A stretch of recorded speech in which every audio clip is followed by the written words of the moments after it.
Hello, and welcome back to another episode of Critical Reactions with your host, Bryan. Thanks for sticking around and checking out the second video today, or, whatever. We're going to be moving on into a YouTube comment selection. This is one I picked out from YouTube comments. This one was from Robert Johnson. It says, ORANSSI PAZUZU, Uusi teknokratia, which I went and translated, means the new technocracy. So we're going to be getting into this one. It already has like a really cool, spooky, like old school horror vibe. So, I guess that's cool or whatever. Let's get into this and, see what's going on.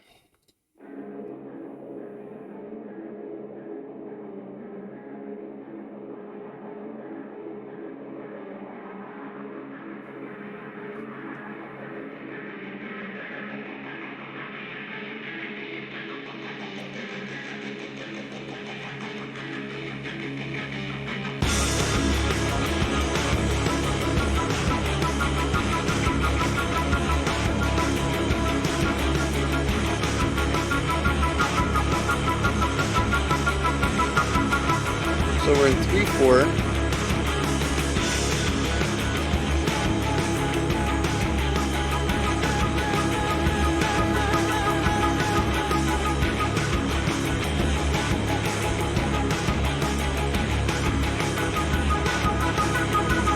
Actually, we have a 3 against 4 idea going on. We got a polyrhythm.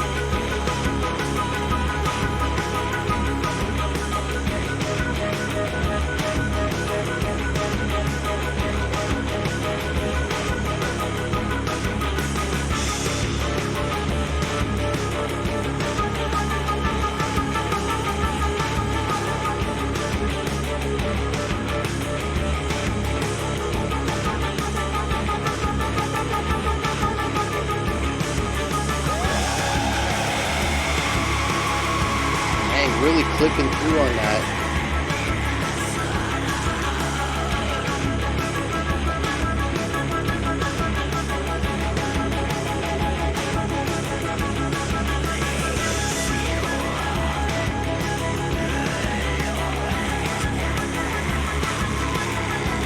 Very interesting vocal delivery.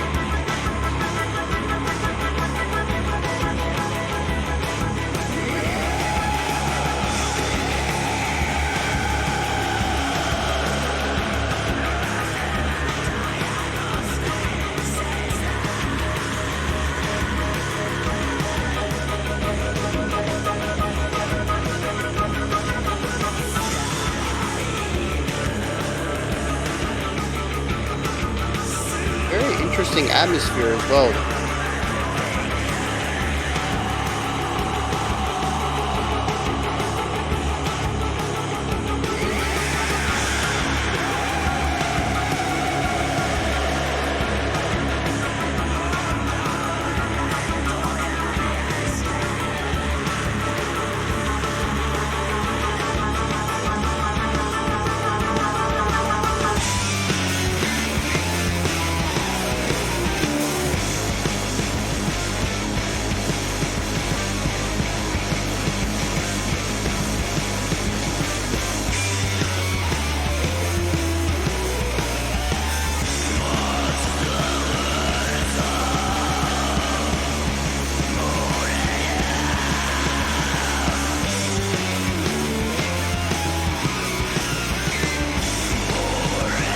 Yeah, so that's actually really interesting. It's really pushing against the 3 feel, but it's still in 3/4.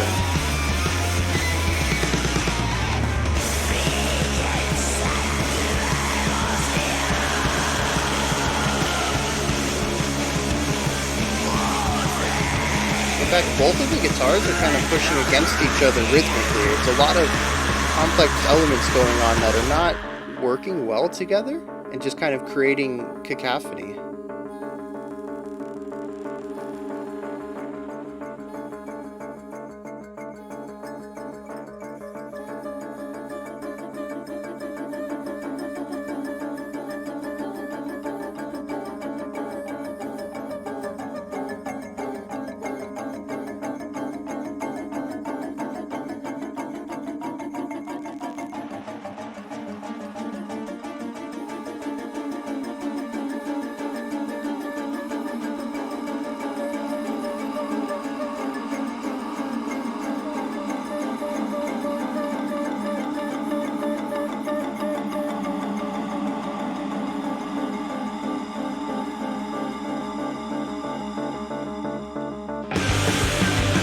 Yeah,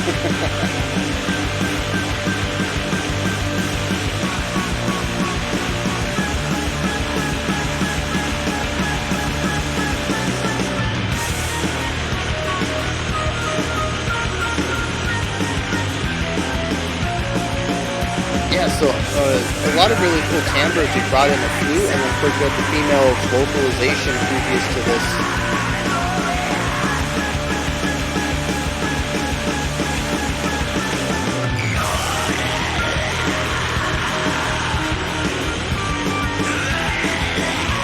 It's even introduced a sort of a waltz feel here at the end.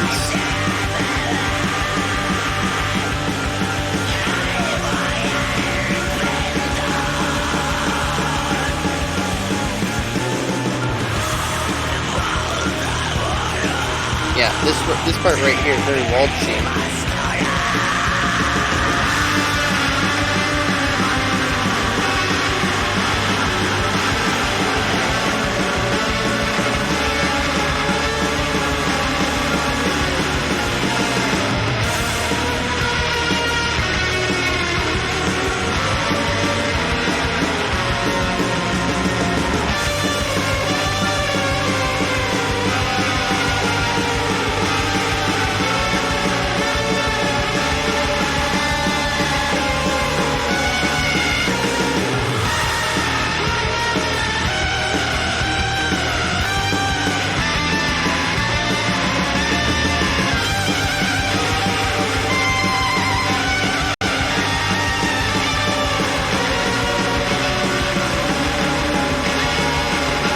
Yeah, very noisy. For sure. I think this ending is supposed to be very unsettling, and they're doing a fantastic job of that.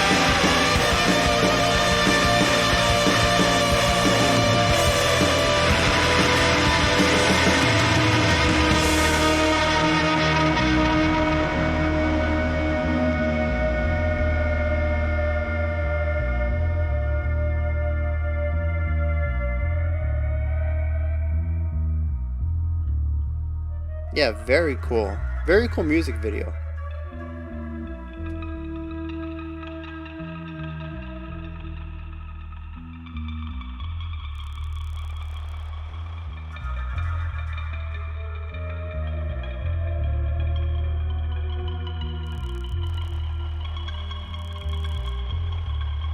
Now I wonder if this ambient noise is on the studio version as well, or if it's just for here, something to put behind the credits.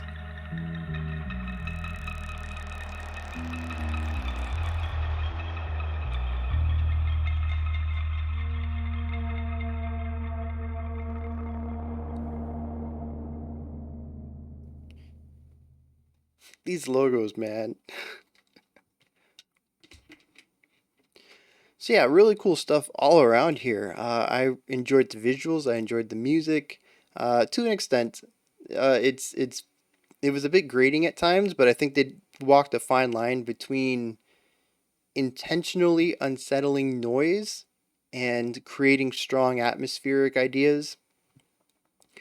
And then, of course, there are some elements of just really strong musicality as far as what they're playing and the purpose of what they're playing within non-atmospheric or noisy ideas. So the song moves through a couple of different sections. I'd say it's I don't know how I would label the song structure, but I kind of see it in three movements. We have our opening section, which is our beginning ideas, kind of laying the groundwork for what the song is going to be. We have our middle section, which starts with the female vocalizations and kind of explores more atmospheric ideas. And then we have our final minute and a half or so of exploring more musicality with a little bit of the noise thrown in it from the beginning. So, yeah, let's take this apart one by one, and we'll see what we can glean from it. So, the opening section is heavily predicated on noise. We have a guitar riff that, well, we have two guitars, I think, going on, and drums and a bass. And it really took me a while to figure out the time signature here, which I still think is 3/4. However, there are some moments in the song that make me think it could be in 6/8, just because some moments feel closer to that. I suppose I could have switched between the two, but I would say that pulse-wise, we never really did anything that would lean one way or the other. Well, actually, I would, no, actually, pulse-wise, I would say this is a strong 6/8 candidate because almost every section is either constant downbeats, which would not indicate either, or we get a very strong. Well, no, I was gonna say we get a really strong waltz feeling, which would work well in 6/8, but it also works well in 3/4, just at a different counting speed.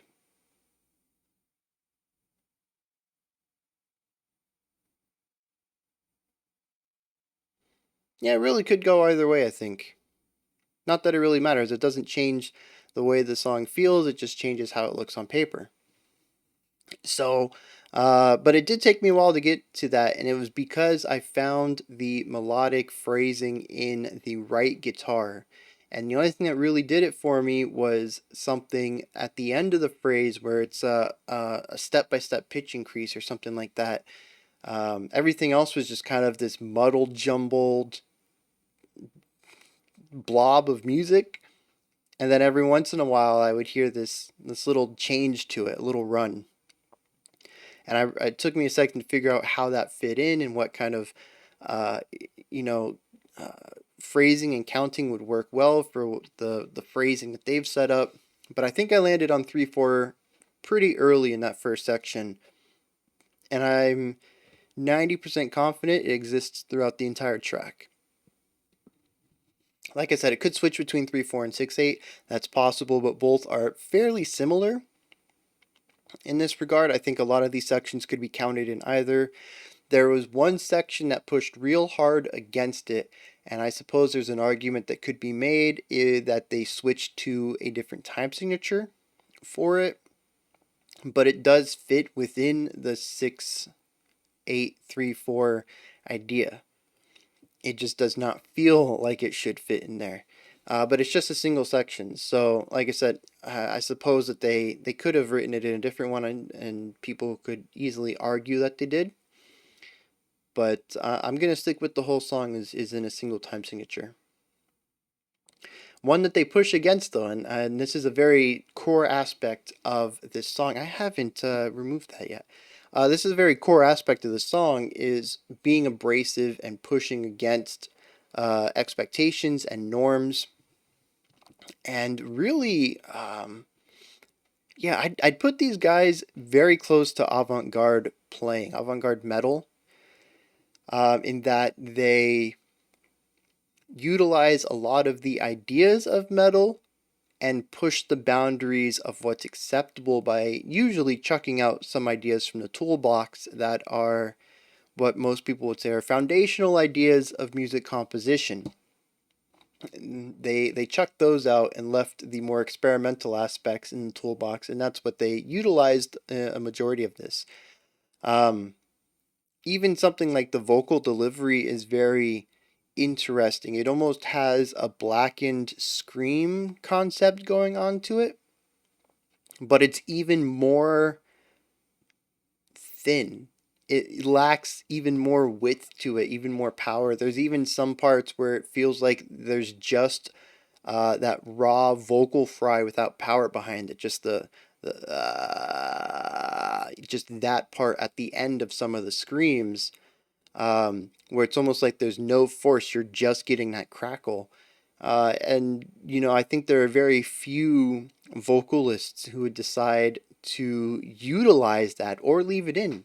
Maybe it was a take where they didn't have a proper breath, or they didn't have the right breath control, and they ran out of wind pressure, air pressure too early. and they couldn't sustain the power in it to the end. Maybe it was intentional and they wanted that. But like I said, it's very uncommon, at least from what I've listened to with, well, I was going to say just blackened vocals, but any type of harsh vocal. And the majority of it sticks with a specific power, a specific width, and goes for it. Even some of the thinner ones, like blackened screams, blackened vocals, they're a little thinner than something like a growl or a full, fry scream, but it's consistent. They pick this level of force, and that's what all the vocals sound like. And here it really moves into a sort of nothingness. There's barely any vocal movement at all. And like I said, it was intentionally put there. It was left in there on a bad take or whatever. It is just something that's unexpected that gets put into the song. Very avant-garde, going against the grain. We can see a lot of this in the chaos and cacophony in the music. Just even at the very beginning, when I'm trying to figure out what the time signature are even in. The two guitars are doing wildly different things. The drums don't seem to be lining up with either of them. The bass is kind of doing its own thing. Everybody's just kind of off on their own, creating this wall of chaos. And I don't even want to say wall of sound, because I think that implies uh, musical cohesion in a sense. This is just a wall of chaos.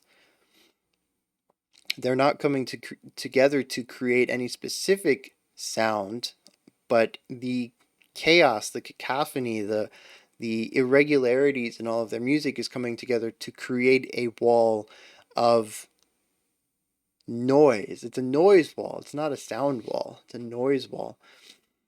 And that is an idea that permeates through most of this track. There's a lot of chaotic elements in the musical aspects here. But then we get to the middle section, and interestingly, we switch it up to these vocalizations, these oohs and ahs. It almost feels like they've been recorded as sound bites or samples, and there's music being created with them. We have different rhythms, different pitches, and it's really interesting to hear this more ambient, musically focused section. I would say it's not strongly melodically focused. And once again, they're still chucking out some of the tools from the toolbox to allow for this section to still feel unsettling. They're not going for pure harmony. They're not going for things that sound, traditionally or mainstreamly beautiful. It still is sort of their own take on a sort of a cappella idea. And it sets the stage, I think, for what's going to come next, which is a merger of these two ideas. There is some more melodic writing. There is some focus on things outside of pure noise, but there's still a lot of chaos and cacophony happening here in the final section, which is where we introduce a little bit more groove.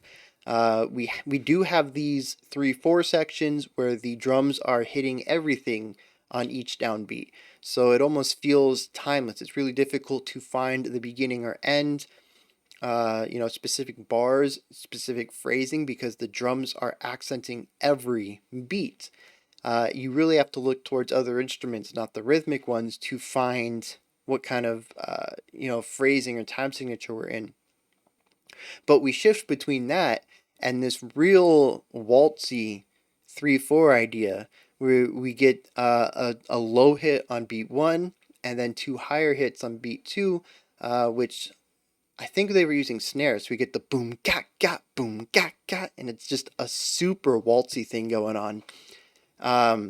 But then we transition back to the snare and bass, just everything on every downbeat, and it breaks this groove idea, and then we move back into the waltz groove and then out of it. So even though they're allowing these moments of groove and harmony and a little bit of consonance, they still don't let you sit in them too often or sit in them for too long, and they still inject some of that chaos in the background or in the atmosphere. around it. Even in the super groovy waltz section, if you're listening to the guitars themselves, they're not exactly playing together well. Rhythmically, they are, but musically, harmonically, they're not really. It's still creating a lot of tension and chaos in the note relationships there. And it's an interesting merger between the hyper chaos of the beginning with sort of the more atmospheric melodic work in the middle and finding a middle ground between them, both in the sections. In the individual sections in the end, you can find a merger of both, but also when you look at the ending as a whole, we're bouncing back and forth between all these different ideas of harmony and dissonance and consonance and chaos and order. A lot of contrasting ideas, and it's an interesting evolution of concepts. But I love how it's all sort of set up there in the beginning of the song. They introduce all these concepts before merging them together. And in a sense, by the end of the song, I do feel like there's some cohesion in the track. Um, it's a very disjointed, chaotic thing, but it's cohesive in some sense. And I'm not quite sure what element is kind of bringing it all together and wrapping it up as a singular experience rather than a series of disjointed elements, but there is something at play here, which makes this more than a series of things, makes it more than the sum of its parts. And sometimes music is just magic like that. I can sit here and explain things all day, but at a certain point, some songs are just going to have a magical component where things can't be explained about why they work or something like that. And I think this is one of those songs. It's art, and art can't always be explained. I do want to take a moment to talk about the music video itself. I thought it was very well done. It reminded me of some older Eastern European horror flicks, both in sort of some of the themes behind it, but also in a lot of the photography, cinematography aspects, angles, and use of effects and some practical effects, and just the overall idea of the thing. And I think this group is Finnish, Russian. Oh man, I want to say Finnish. When I looked up the pronunciation of the word, I think it was a Finnish phrase. Dang. But yeah, just really good homage to a bunch of Eastern European style directors. I think they did a fantastic job. They're either very huge fans of this style of direction, of horror direction, or they just happen to land on it. But it is such a good homage to a lot of directing styles. So that's just really cool to see the attention to detail there. All right, that wraps this one up. That is ORANSSI PAZUZU's Uusi Teknokratia. This is where you guys come in. Hit me up in the comments.